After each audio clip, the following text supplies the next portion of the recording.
Hola amigos, hola amigas, gracias por estar una vez más en sintonía de nuestro programa La Mesa Redonda.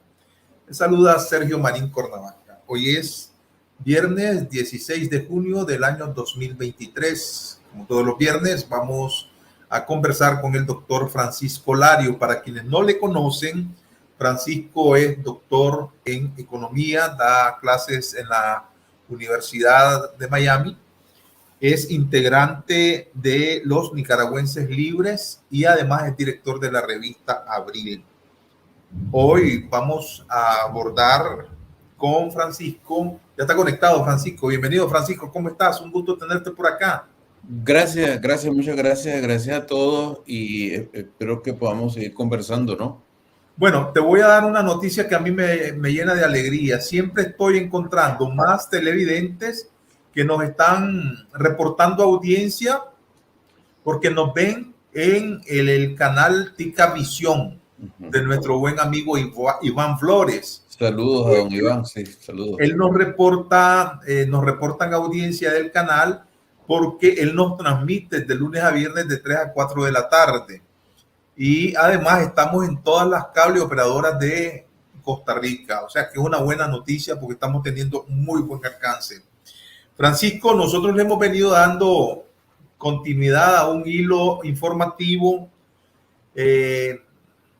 más bien un hilo educativo sobre algunos temas que muchos políticos no quieren abordar, sencillamente porque no los conocen o porque sencillamente ocultan esta información. Me refiero a que, sin entrar en detalles sobre las teorías del cambio,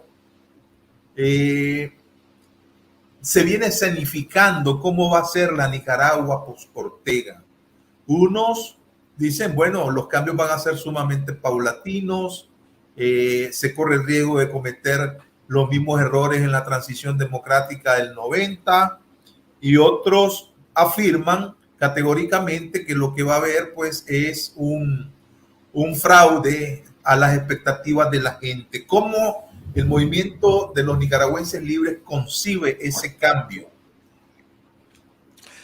Yo creo que cuando uno empieza a hablar de cambio, y voy a repetir aquí una frase que yo la tengo casi como un mantra en los últimos tiempos, porque hay entre alguna gente desánimo, frustración, angustia por todo lo que ocurre en Nicaragua y como una pérdida de visión de las posibilidades que hay, que están ahí y que inevitablemente se van a materializar. Entonces yo utilizo de mantra para mí mismo que hay prisa, pero no hay atajo, ¿no? Entonces yo comienzo con eso: hay prisa, pero no hay atajo. Y entonces por eso es que uno tiene que hacer un montón de reflexiones en estos momentos duros, que para algunas personas estas reflexiones son lujos académicos, pero no lo son, ¿verdad? Nosotros insistimos en que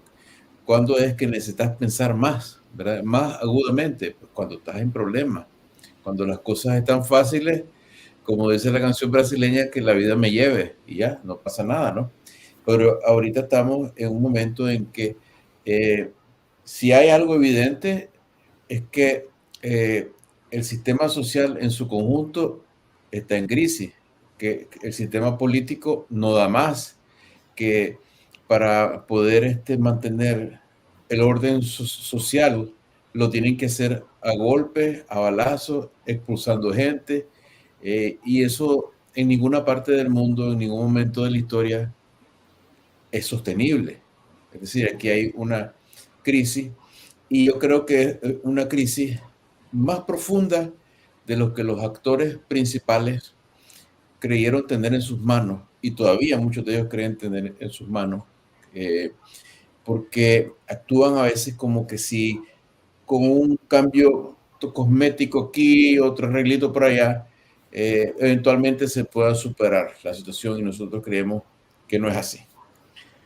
De tal manera que con eso empezamos la reflexión, y la pregunta y el asunto del cambio es que qué cambio quiere uno depende de los intereses, y generalmente van a predominar los intereses particulares, y cuando me refiero a particulares van los intereses desde individuales hasta de clase, ¿verdad? Pasando por gremios, planes y todo eso.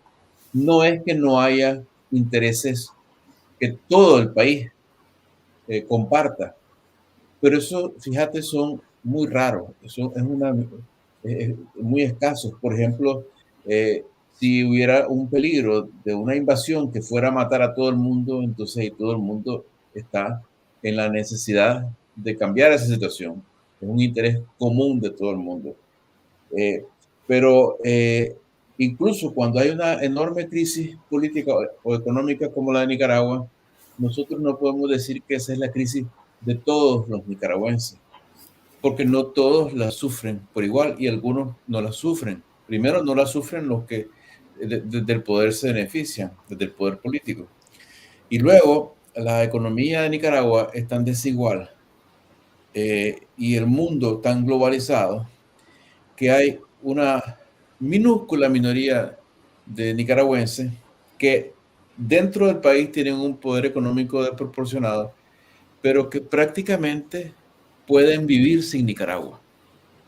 Tienen sus capitales fuera, tienen sus casas fuera, tienen su vida fuera, con tal de que no los agredan directamente a ellos, pues no pasa nada, porque incluso geográficamente dentro de Nicaragua viven en, en mansiones y casas que hay que descubrir para poder llegar, y salen de ahí a otras partes de Nicaragua muchas veces en helicóptero, y salen de Nicaragua en su avión privado. O sea, es como que hay una desproporción enorme, ¿no? Dentro, la gente tiene mucho poder, tiene mucha capacidad de protegerse y de aislarse del resto de la población, de tal manera que es cuando la gente dice unámonos todos, ¿verdad? Tenemos que estar conscientes de hasta dónde llegan los límites de esa posibilidad, porque hay gente que sencillamente casi que no pertenece, pues, en el sentido del interés común a la comunidad. Por tanto, cuando uno habla de cambio, uno tiene que decidir cuál es mi interés, ¿verdad? O cuál es el interés que yo voy a defender. ¿Cuál es el interés que yo voy a defender? Y entonces ahí entramos en que los actores políticos, los que ves en pantalla, los que ves en los chats, los que ves en las noticias, los que entrevistas, pues cada uno tiene sus intereses particulares, es lo humano, tiene sus intereses de grupo, y sobre todo tiene intereses a quienes responder, ¿no? Porque la mayoría de los grupos políticos, no solo en Nicaragua, en el mundo, son el vehículo, son los operadores de vastos intereses económicos, que son los que pueden mantener viva esa actividad, porque para hacer política como la hacen algunos de manera prácticamente profesional, pues hay que vivir de algo, ¿no?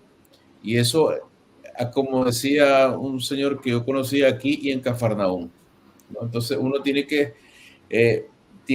tenemos, y esta es mi primera advertencia aquí en rojo, que seguir el rastro del dinero cuando queremos entender la política, necesitamos entender las asociaciones económicas, los poderes económicos. A veces no se puede directamente porque no vemos la firma y el cheque de persona a persona, pero uno tiene que ir infiriendo de las actitudes de los diferentes grupos a qué interés están asociados. Eso por un lado. Por otro lado, ¿cuál es el cambio que nosotros, los nicaragüenses libres, queremos? Depende de los intereses a los que nosotros nos hemos comprometido, ¿no? Y como nicaragüenses libres, nosotros nos hemos comprometido en Nicaragua con los intereses de los más vulnerables. No es un acto de buenismo, ¿no? No es un acto de buenismo, aunque sea un acto éticamente apropiado, sino porque realmente si uno piensa en el colectivo de Nicaragua, en la casa común, eso se mide, el estado de esa casa se mide por la situación de los más vulnerables. Si tenés un país donde tenés una masa enorme de gente que está, algunos ya sufriendo hambre, otros al borde del hambre, otros viviendo existencias precarias, sin educación. Eso es donde lo encontrás más, pues entre la gente más vulnerable, ¿no? La gente más pobre. ¿Y qué es lo que causa eso? Bueno, causa cosas como el resultado del estudio que dice que estamos en el lugar 183 de 193 en términos de coeficiente intelectual. Que eso no quiere decir que seamos más brutos o que nazcamos más brutos que nadie, ¿no? Somos seres humanos iguales a los demás. Eso sencillamente te da una indicación de lo poco que cultivamos la mente de los nicaragüenses. Es decir, lo poco que cultivamos el capital humano, que es lo más valioso que hay. Entonces, si uno dice, yo quiero que Nicaragua progrese, uno tiene que decir, yo quiero que los más pobres y los más vulnerables progresen. Hay una digamos, confluencia ahí entre decir, nos asociamos con los intereses de los más vulnerables y los más pobres y decir, queremos que Nicaragua progrese, porque sin levantar ese fondo no se levanta todo el vaso. Esto no quiere decir necesariamente que vayamos nosotros en una política de exterminar la riqueza ya creada, ¿no? Sino que queremos que haya posibilidad para toda esta gente de escalar. Esos son los intereses. Ahora, ¿qué cambio hace falta para eso? ¿Qué cambio hace falta para eso? Esa es la pregunta, ¿no? No sé si me la permitís contestar o si vas a hacerme una pregunta antes. Bueno, es que con base a eso, con base a lo que me habías dicho hasta ahora, yo me pregunto, sí, es cierto, todos los grupos tienen intereses, es innegable, inobjetable además. Es humano. Es humano, claro. Sin embargo, hay intereses de intereses. Están los intereses individuales, los intereses colectivos, los intereses nacionales, los intereses supranacionales. Te voy a poner el ejemplo de Costa Rica, porque, bueno, antes tengo que decirte que muchos analistas, y de eso se han encargado los analistas y los historiadores, es decir, que todas estas desavenencias de los grupos de poder en Nicaragua, que no han logrado confluir, se lo achacan a dos palabras, cultura política. Fíjense la cultura política que está en nuestro ADN, ¿verdad? Y yo he venido diciendo, Francisco, y es malo que lo repita, que la historia es terca, es decir, la historia es terca con Nicaragua porque siempre nos brinda de tanto en tanto la oportunidad de corregir ese entuerto que hemos conversado hasta ahora, la no confluencia. Costa Rica tuvo grupos de poder que tenían sus intereses individuales y tenían sus intereses colectivos como partidos políticos, pero adoptaron la posición correcta en 1948, eliminaron al ejército y dijeron, de aquí en adelante cero guerras, porque es una tontería estarnos matando entre nosotros y vamos a respetar la alternabilidad del poder y las bases que ahora sentamos, que son las bases democráticas de una república verdaderamente democrática. Te digo, te estoy poniendo el ejemplo de donde yo estoy viviendo por razones de exilio. Nicaragua tuvo las oportunidades que ha tenido a finales del siglo antepasado, ¿verdad? Con la Revolución Liberal de Zelaya. La tuvo también, ¿por qué no? En el 79. ¿Verdad? Y en el 90. La tuvimos en el 90 y la desperdiciamos. Y ahora vos ves en el grupo de Daniel Ortega y su pandilla, porque no se puede decir otra cosa, no ve absolutamente nada que nos indique que quieran ceder en sus intereses mafiosos. Entonces, pero además, en la composición de estos grupos de poder que tenemos, que están en el sector de la oposición, porque no están abiertamente en el otro extremo, también priman o priman estos intereses individuales. Entonces, ¿cómo vamos a lograr a través de los nicaragüenses libres tener un punto de inflexión que nos diga, sí, que queremos un cambio, qué tipo de cambio, o vamos al gatopardismo, es decir, cambiemos para no cambiar nada? Bueno, una vez más me ha servido un plato bien lleno, ¿verdad? Vamos a ver por dónde le metemos el tenedor. Y hay varias cosas que yo quiero repetir también, que yo, así como vos has encontrado algunas verdades que andan ahí tiradas y que la gente como que no las quiere ver, ¿no? O no las ves, y vos las agarrás y la tirás como un dardo certero, ¿verdad? Yo quiero referirme a este asunto de culpar a la cultura política. Porque se entiende, o parecen entender quienes echan la culpa a la cultura política, como que los nicaragüenses, el pueblo nicaragüense en general pobre, en general trabajador, tiene lo que tiene porque se comporta mal, porque es muy inculto, porque no lo hemos puesto a educarse en aulas de clases para que se comporte bien, y entonces tenemos que educarlo. Porque es como resultado de esa falta de instrucción que el nicaragüense permite o crea dictadura. Esa es básicamente la hipótesis de esta gente, que la cultura política es lo que causa. Pero la situación de autoritarismo, concentración del poder económico y político de Nicaragua. Pero yo creo que la cosa es mucho más, en cierta forma más compleja, pero en la raíz más simple. Yo te voy a dar el siguiente ejemplo, una vez más. Si uno viaja por los países, empecemos por Mesoamérica, pues México y Centroamérica, quizá con la excepción de Costa Rica, pero luego en la mayor parte de Latinoamérica, uno nota una diferencia cultural entre el promedio de la población y, digamos, la población anglosajona en Estados Unidos, en Canadá, en Inglaterra, etc. Y esta diferencia cultural consiste en que entre nosotros parece que la palabra que uno pronuncia vale menos. La mentira es más fácil.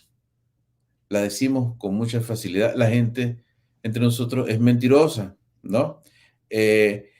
Y uno dice, ¿ves? Por eso es que están, no, por eso es que están así, ¿viste? Pero, ¿qué es lo que ocurre?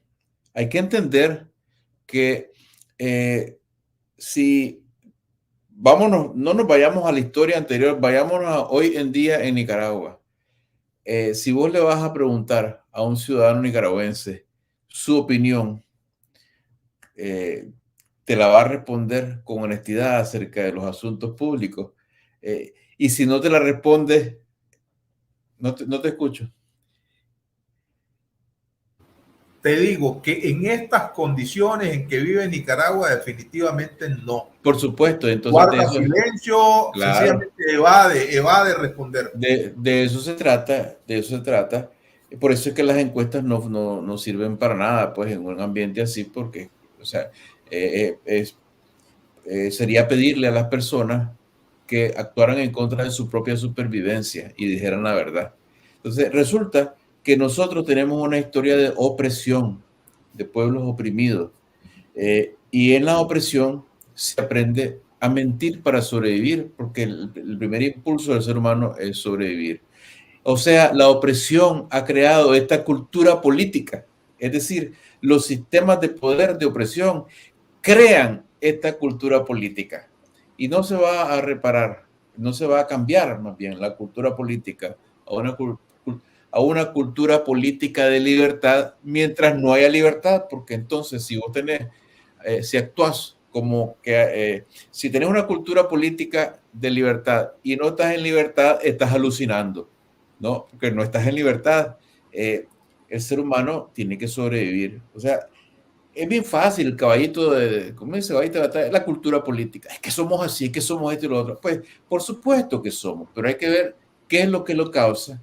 Porque al ver nosotros qué es lo que lo causa, podemos nosotros ir a la raíz del problema, ¿verdad? Y empezar la transformación. Y por eso es que es indispensable, si queremos tener una cultura política de libertad, pues tenemos que transformar el sistema de poder que ya lleva siglos y que se ha puesto, digamos, va de episodio sangriento a episodio sangriento, pero con el común denominador de la opresión, eso tiene que desaparecer para que entonces puedan generarse otros hábitos en la sociedad. El ser humano es un animal de costumbres. Y si hoy puedes comportarte libremente y mañana también, y el día de mañana, pasado mañana también, te vas acostumbrando a actuar libremente.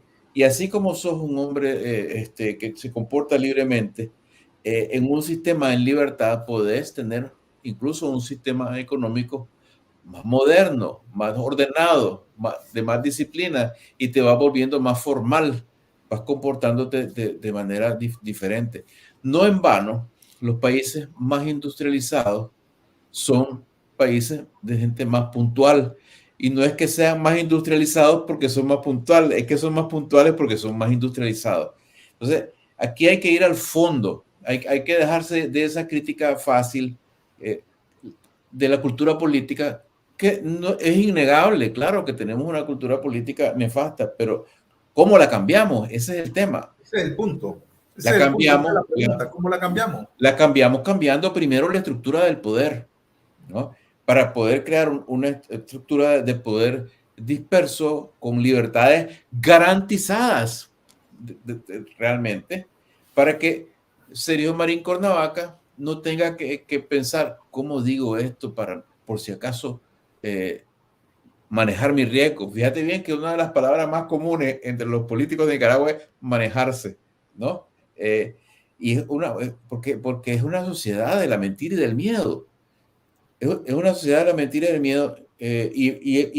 Me estoy desviando un poco, pero precisamente por esto es que cuando en lo personal yo pues asumo la responsabilidad, hago críticas a personajes y a organizaciones de la oposición y me dicen, hombre, deja de volarle Gaber, ¿verdad?, a la oposición y concentrate que aquí el único problema es Ortega.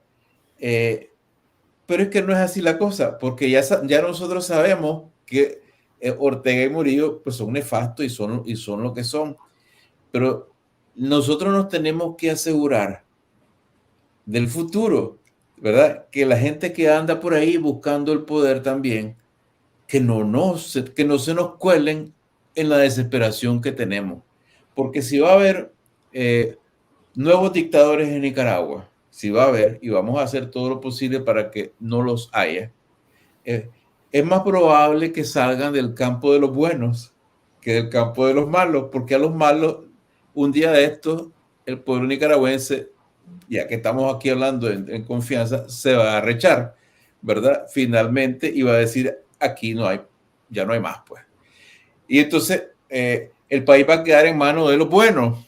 Pero si el sistema de poder no cambia, si lo único que ocurre es que ciertos, entre comillas, buenos, toman el sistema del poder tal y como está, créemelo, que tarde o temprano, de entre el seno de la bondad, va a venir otra vez una dictadura, como ha ocurrido siempre, como ha ocurrido siempre. Entonces, por eso es que hay que hacer esta crítica a las conductas de los personajes, ¿verdad? Porque cuando alguien dice, yo voy a ser factor de cambio, tiene que luchar esa persona contra la inercia de la cultura política. Si uno quiere realmente hacer un cambio, uno entiende que hay una cultura política de la que uno participa y que uno está proclive, ¿no?, a caer en la tentación. Entonces, el hombre o la mujer que están tratando de hacer un cambio tienen que exhibir un comportamiento diferente que supere el vicio de la cultura política, porque si no, no van a ser agentes de cambio. Pero sobre todo tenemos que preocuparnos del cambio real, de que sea quien sea que tome las riendas de los diferentes cargos en el futuro, tenga menos poder.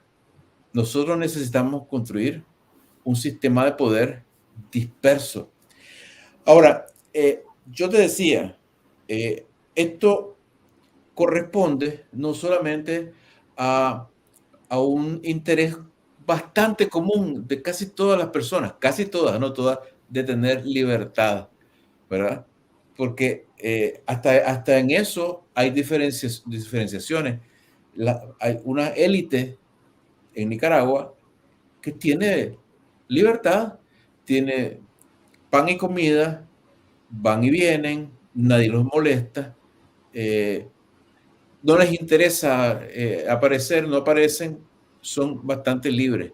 El resto de la población, la inmensa mayoría, vive aterrorizada porque no tiene los beneficios del sistema y si critica, pues le cae el mazo encima. Entonces, hay un interés bastante común de la libertad, pero hay un interés que es quizás de menos gente, pero una gran mayoría de la población de todas formas, que es el interés del nicaragüense pobre, del nicaragüense que no tiene acceso a una buena educación, del nicaragüense que tiene la desgracia de que sus hijos, si tienen un sueño, es el sueño de emigrar. Y la desgracia de que cuando nace un niño pobre en Nicaragua está condenado a penuria, una cadena perpetua. Entonces, nosotros nos identificamos con esta gente y creemos que un régimen que empodere a todos los pobres de Nicaragua, a todos los trabajadores, a los campesinos, que los empodere democráticamente, ¿verdad? En orden a través de instituciones democráticas ordenadas, no solamente sirve individualmente a esa persona, sino que va a hacer posible que hagamos lo que los costarricenses, lo que los ticos lograron hacer, que es concentrarse en educar a su población.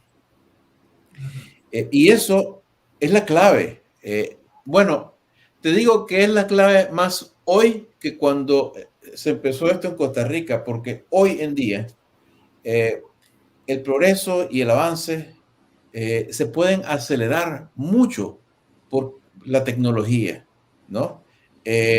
Y por eso es que yo también estoy en contra de esas nociones discriminatorias sobre la educación, de que al pobre vamos a ponerlo en una escuela vocacional a que sepa cómo golpear latas y componer un carro o una tostadora, y al rico pues que aprenda matemáticas avanzadas. No. El antiguo presidente Clinton de Estados Unidos decía que es mágico, dice, uno en cualquier país del mundo, por más pobre que sea, uno toma a un muchacho, un niño joven, le da una computadora, le enseña a programar y matemática, y lo que puede surgir de ahí es un milagro, un aparente milagro. Yo estoy completamente de acuerdo con vos en ese aspecto. Sin embargo, podemos volarnos aquí 1 hora, 2 horas hablando sobre la sociedad ideal, la sociedad de la utopía. No es utopía. Ok, espérame, pero ¿cómo hacemos para acelerar los pasos para que ese cambio estructural que se requiere entre XY post Ortega sea una realidad. Sí. Respondeme cuando regresemos de estos mensajes. Okay.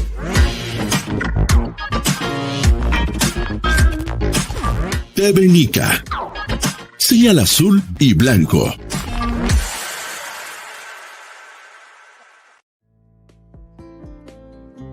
¿Y de ahí, papá?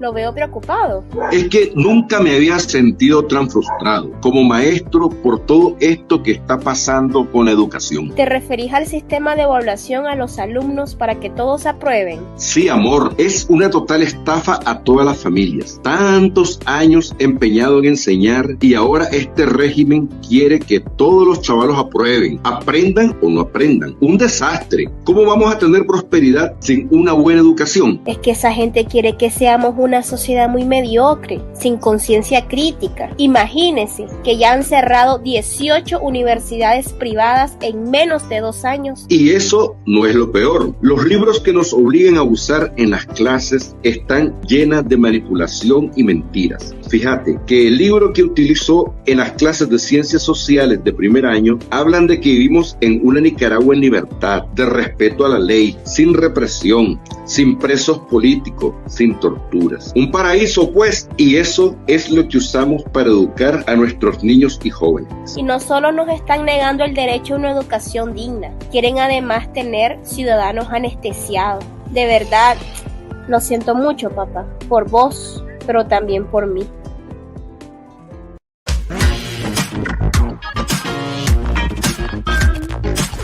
TV Nica.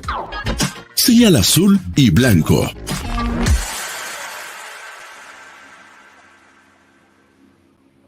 Estamos de regreso, estamos conversando con el doctor Francisco Larios. Antes de irnos a mensajes, le dejé planteada la pregunta: ¿cómo estructuramos ese cambio para que podamos hacer realidad lo que Francisco estaba planteando en la primera parte de nuestro programa? Adelante, Francisco, te escuchamos. Bueno,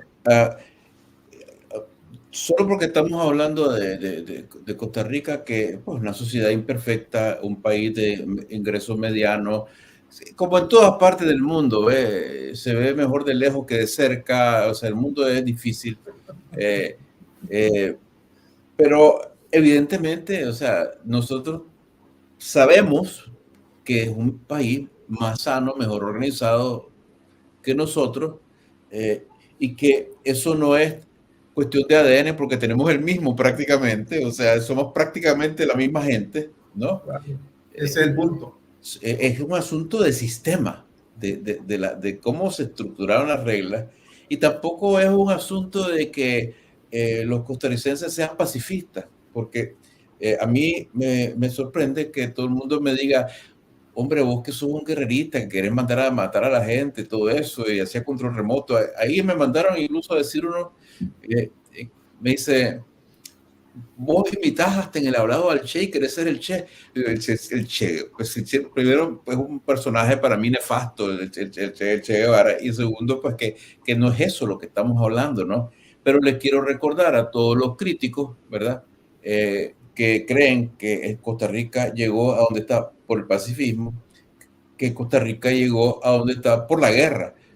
Hicieron una guerra y luego de la guerra, ¿verdad? Y tuvieron la inteligencia para hacer un contrato social, un contrato político muchísimo más sensato que el nuestro. Entonces, quedan todas las imperfecciones, todas las cosas humanas, pero no ganan. O sea, ahí no hay duda, ¿verdad?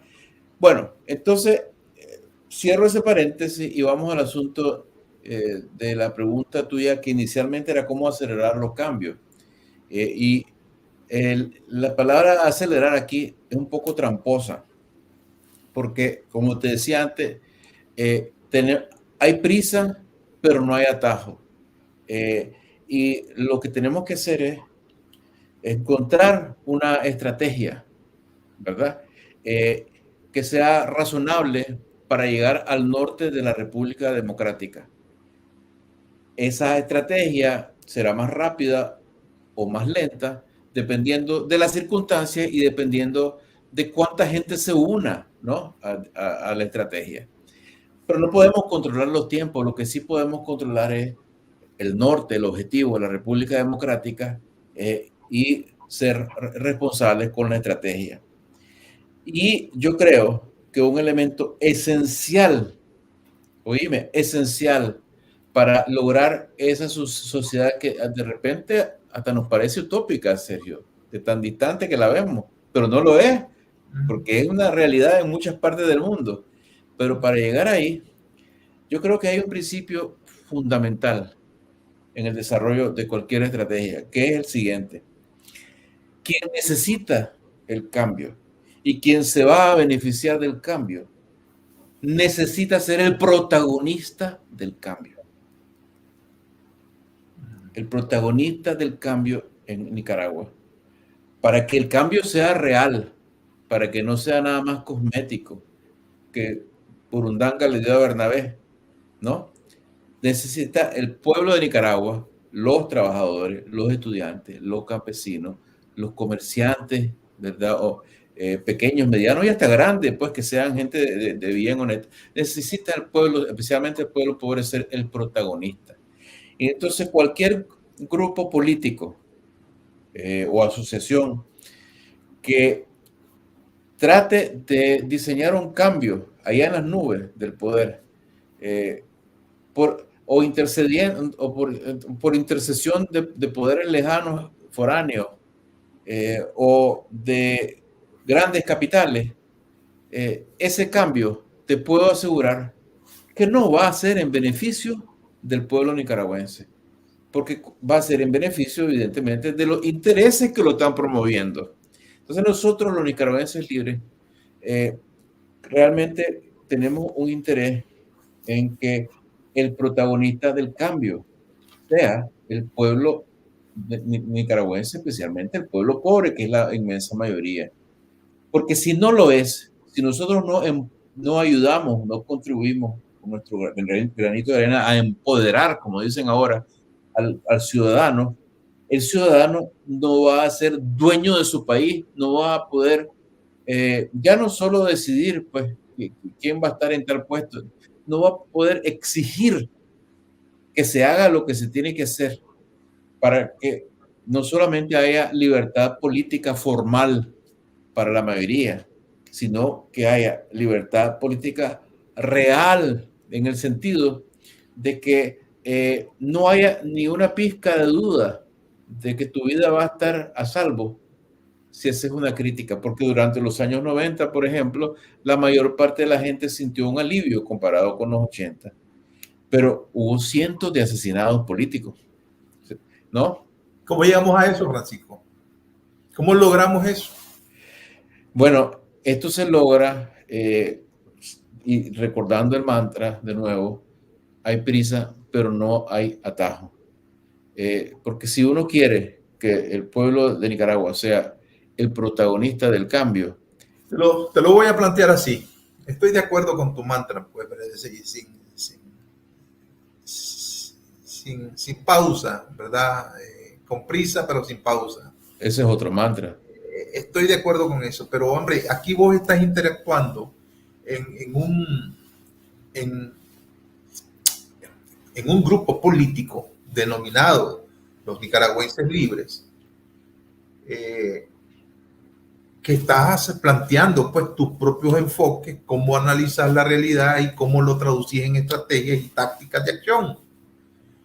Pero hay otros grupos, ¿verdad? Que también vos tenés tu interés, ¿verdad? Has dejado ver que es un interés noble, no tenés una participación activa en política antes de los acontecimientos de abril del 2018, has sido un docente universitario, un migrante nicaragüense en los Estados Unidos, no me atrevo a decir exiliado, aunque tal vez tenga esos elementos de exilio, pero están interactuando con otros grupos que también tienen visiones, que también tienen estrategias, que también decodifican a su modo de ver la realidad y que tienen un parecer. ¿Cómo conciliar? En primer punto, esa relación que vos como elemento político, como grupo político de los nicaragüenses líderes, te podés interrelacionar con ellos, precisamente para lograr un cambio en la medida en que lo estás planteando. ¿Quiénes coinciden con vos? ¿Quiénes no coinciden con vos? Podemos hablar ya en claro. Fíjate que yo te puedo decir que nosotros los nicaragüenses libres, y esto es una... suena extraño en nuestra cultura política, pero es verdad, ¿verdad? Nosotros tenemos muchísimo más interés en llegar a una casa del barrio San Judas o de la comarca de San Ramón y que nuestras ideas lleguen ahí y nuestro contacto llegue ahí y presentarle la opción al ciudadano que ahí vive. La opción, porque no estamos obligando, no podemos obligar a nadie. O sea, preferimos hacer el esfuerzo para eso que convencer a alguien que es militante de un grupo político X, Y, Z en el exilio que tiene sus posiciones. No quiere decir que nosotros no conversemos, que no hablemos, que no intentemos, pero puestos a escoger, si yo tengo que gastarme una hora en una reunión o una conversación o en un trabajo que nos acerque al pueblo en una comarca, ¿verdad? Y hacer lo mismo con una persona que ha pasado años en la política o en el activismo y tiene puntos de vista divergentes, pues escogemos hablar con el pueblo. O sea, el interés de nosotros es llegar al pueblo. Y en eso estamos trabajando y vamos a trabajar incansablemente. Ahora, el otro tema aquí es que entre los grupos de los que vos estás seguramente pensando y la gente que anda, nuestra fauna política, digámoslo así, dentro y fuera de Nicaragua, es un poco, digamos, gaseosa. Porque digo esto para decirte que yo te pudiera decir, pero no lo puedo hacer obviamente por razones de seguridad, yo te podría más fácilmente decir nombres de personas que están de acuerdo con nosotros que nombres de organizaciones, porque muchas de estas organizaciones prácticamente no tienen muchas fronteras. Hay, de hecho, un fenómeno muy extraño que se produce en que hay gente que está en más de una organización. Están en 3, en 4 organizaciones. Tienen varios sombreros. Entonces uno se da cuenta de que no son esfuerzos organizativos muy cohesionados, ¿no? Y son buenas personas, ¿no? Yo no te digo que no sean buenas personas, ni que no tengan buenas intenciones. Algunos no las tienen, algunos son unos zánganos y unos bandidos, ¿verdad? Pero hay buenas personas que están en ese mundo gaseoso. ¿Como quiénes? ¿Quiénes son los zánganos y quiénes son los bandidos? Vos pensás que yo te voy a responder esa pregunta en un Viernes Santo que no es santo, ¿no? Yo critico las acciones zánganas de personas, ¿verdad? Y a eso estoy dispuesto y luego pues la gente toma sus conclusiones, pero yo voy a criticar con nombre y apellido las acciones incorrectas que yo vea y yo lo he hecho, pues vos sabés que lo he hecho. Pues. Pero hoy vengo en otro ánimo aquí, pues como un hombre de paz para darte un buen viernes.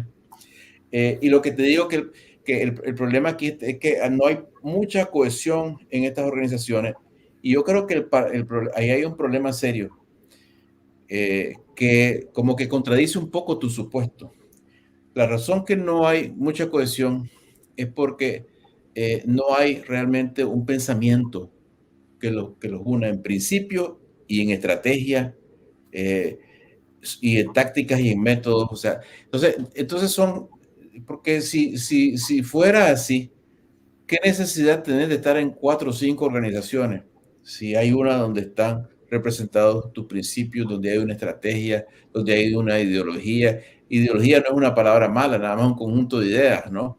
Entonces, yo por eso pongo en entredicho la idea de que hay muchas organizaciones con estrategia armada, con pensamiento armado, porque ves toda esa población flotante de activistas y políticos que van de un lado a otro, y por eso es que ves una proliferación de chats y conversatorios y espacios y no sé cuántos, y a veces vos vas de uno al otro y te encontrás a las mismas personas, ¿no? Jugando diferentes papeles, pero son las mismas personas. Y a veces tienes una organización que cuando la vas conociendo tiene unos cuantos miembros conocidos, pues, y ves que están 5 o 6 personas en 5 o 6 grupos. Entonces uno dice, ¿qué es esto? ¿No? Entonces, nosotros preferimos un camino diferente, ¿ves? Nosotros creemos que las ideas, el programa, la estrategia, el mensaje y la conexión con el pueblo es lo más importante, y en eso es lo que estamos trabajando. ¿Qué resultados ha tenido hasta la fecha? Fíjate que yo te puedo decir que nosotros no podemos estar satisfechos hasta que no lleguemos a la República Democrática, y no podemos estar nada satisfechos mientras tengamos a gente heroica y querida como Monseñor Rolando Álvarez en el abandono, pudriéndose en la cárcel. O sea, no tenemos nosotros motivos de gran celebración, pues, porque lo que hemos ido haciendo es retroceder, pero sí tenemos la conciencia tranquila y el espíritu en alto, porque nos ha costado mucho, pero vamos amasando equipos de trabajo de gente muy seria, haciendo estas cosas de las que te estoy hablando. O sea, elaborar con mucho cuidado, con mucho pensamiento, una estrategia, tácticas, conceptos sobre los métodos y este trabajo organizativo en el terreno, y fuera trabajo logístico en el terreno, con la suya, ¿verdad? Pero con una gran convicción, y lo que lo anima a uno es saber que uno está haciendo semilla, ¿no? Estamos haciendo semilla. Ojalá, yo no te digo que seamos la única semilla. Ojalá hayan muchas semillas, ¿no? Pero desde nuestro punto de vista, midiendo los resultados que nosotros esperábamos, en vista de nuestra estrategia y nuestros recursos, nosotros decimos, estamos haciendo bien, ¿no? No es ni de sombra lo que va a ser necesario, pero de todas formas, nosotros estamos haciendo bien en cuidar la semilla y en hacerla germinar, y nos llena eso de calma en el espíritu, ¿verdad? De satisfacción incluso, porque además nosotros sabemos que quienes van a hacer los cambios no somos nosotros, va a ser el pueblo de Nicaragua cuando el pueblo de Nicaragua decida, y que el trabajo de nosotros es intentar construir una conducción política razonable, difundir las ideas democráticas, preparar las propuestas que den orden al cambio, ¿no? Que no sea una montonera que destruya nada más, y tampoco que sea un cambio falso. Nosotros estamos aquí asumiendo un papel difícil, fíjate, porque nosotros queremos ser, y yo creo que somos, una especie de voz de conciencia que dice a gente que supuestamente son nuestros amigos del pueblo, les decimos cuando no pensamos que está bien la cosa, pues.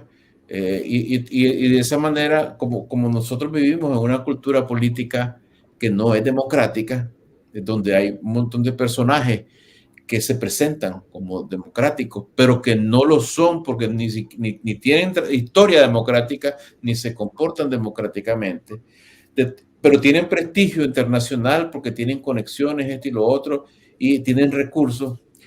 A nosotros nos toca, y lo hacemos sin miedo, decirles la verdad en su cara. Y cuando lo hacemos para el pueblo de Nicaragua, no por estar en contra de X o Y, es nada más porque creemos en el poder de la conciencia del pueblo de Nicaragua, y eso solo se cultiva con la verdad. Nos quedan 4 minutos de programa. Vos mencionaste que estás sembrando una semilla, pero también dijiste que el cambio no es necesario, la toma del poder para empezar a estructurar un cambio. El cambio, ¿verdad?, que vos nos estás planteando. ¿Qué va a ser? Exactamente, yo no dije eso exactamente. Eso. Yo dije que, bueno, nosotros nos planteamos la toma del poder. No puede haber una organización política seria que no se plantee la toma del poder, por más distante que parezca. Pero sí, en cierta razón. El tema de la educación, ¿verdad? Claro, claro. Y poder empezar ya haciendo uso de la tecnología. ¿Y cómo? Bueno, es que mira, es que el primer cambio tiene que ocurrir de la siguiente manera. Un cambio ético. La ética es práctica. La ética no es de soñadores que andan viendo unicornios por todos lados. ¿Y cuál es ese cambio ético? Que nosotros debemos ser ejemplo de eso y reclamar a otros. Es decir la verdad en la política. No andarnos con medias tintas, no andarnos con juegos, no andarnos con trabalenguas y hablar al pueblo de Nicaragua, ser claro con el pueblo de Nicaragua, decirle realmente lo que pensamos sobre la situación, no presentarle soluciones idílicas, falsas. Un ejemplo es la conducta de Winston Churchill cuando tuvo que enfrentarse casi solo a la Europa conquistada por Hitler, que es lo que le dijo el viejo Churchill al pueblo inglés. No, de mí no pueden esperar más que sangre, sudor y lágrimas, ¿no? Entonces, eso es un líder, ¿no?, que se dirige a su nación y dice las cosas claramente. Entonces, este es un cambio ético, fíjate, es una conducta ética. Sin ese cambio ético, uno no puede ser un agente de cambio. ¿Cómo uno va a cambiar, verdad, el rumbo de la situación si uno es parte de la inercia de la corrupción, de la inercia de la política, si uno está al servicio de los poderes que han llevado al país a donde está? ¿Cómo va a poder uno hacer cambio en esas circunstancias? Entonces, sí, ese es un cambio antes del cambio de la estructura de poder, ¿verdad? Pero eso ocurre no de manera generalizada. O sea, hay grupos de gente que se involucran profundamente y adoptan, ¿verdad? Porque es esa práctica ética. Y yo creo, fíjate, que a pesar de todo, uno puede confiar más en la ética del pueblo que en la ética de los mañosos. Y los mañosos quisieran que todos pensáramos que somos como ellos, que todos somos iguales de vendidos, corruptos y aprovechados. Y eso no es cierto, porque la mayoría de la gente, ¿qué es lo que hace? Se levanta en la mañana a buscar un trabajo, a ver qué hace para alimentar a su familia. No se levanta a ver qué trucos hace, a quién se vende, a quién roba, ni nada por el estilo. La mayor parte de la gente pues tiene una inclinación a ganarse la vida normalmente. Y yo creo que eso es la raíz sana de la nueva cultura política, pues. Y por eso, fíjate bien que cuando los nicaragüenses salen al exterior, salen con sus defectos, pero vos los ves y trabajan, se adaptan. Se adaptan perfectamente a esas otras sociedades que los acogen. Así es. Bueno, vamos a continuar con esto, Francisco, ¿verdad? Hasta donde podamos. Gracias por haber estado con nosotros. Nos vamos a encontrar nuevamente el próximo viernes. Gracias, Francisco, por haber estado con nosotros. Un placer. A ustedes, amigos, muchas gracias. Nos vemos sería el lunes en otro programa de La Mesa Redonda.